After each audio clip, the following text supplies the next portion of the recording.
আসসালামু আলাইকুম ভাবি। ওয়ালাইকুম আসসালাম। ভাই কোথায়? ওই যে ঘুমাইতেছে। ভাই নামাজে যাবে না? নামাজে যাইবো, তুমি যাও, আমি পাঠাইতেছি। আচ্ছা ঠিক আছে। আচ্ছা। এই এই, নামাজে যাইতেন উঠে। আরে আমি ঘুমাইতাছি তো, ডাক্তারছো কি লিগা? এই জন্য আপনি শুক্রবারের নামাজটাও যাইতেন না, জুম্মার নামাজ উঠেন। আরে কইলাম তো সামনে শুক্রবারে যাবো। ছোট ভাই একটা নামাজ কালাম পড়তাছে, হাফেজ হইতাছেন, আর আমনে খান আর ঘুমান। বড় ভাই ওই আমনে শরম করে না? তাড়াতাড়ি উঠে নামাজও যান। তুমি যাইবা এখান থেকে?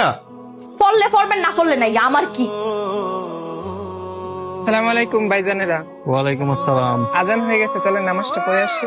না মানে হুজুর, প্যান্টে একটু সমস্যা আছে, আজকে পড়তে পারবো না। হুজুর কালকার তো পড়বো না। হুজুর গোসল করছি না তো, কাপড়টা ফাঁক না, আরেকদিন পড়বো। আসসালামু আলাইকুম। ওয়ালাইকুম সালাম। নিজের বাইরে ঘরের মধ্যে ঠিক করতে পারে না, নিজের ভাই একটা বন্ড আইসা আম করে নামাজের কথা কইছে। হ্যাঁ বন্ধু, তুই ঠিকই কইছ। এই উঠেন, ভাত খাইতেন, উঠেন। উঠেন নাকি লিগা মা, ঘুমরা ঘুমাইতারে নামনে। নামাজটার কথা কইছে, এই সঙ্গে গেছেন, কখনো ঘুমাই। উঠেন না। এই উঠেন। দেখো সালি, তোমার বাইরে কোন সময় ধরে ডাকতাছি।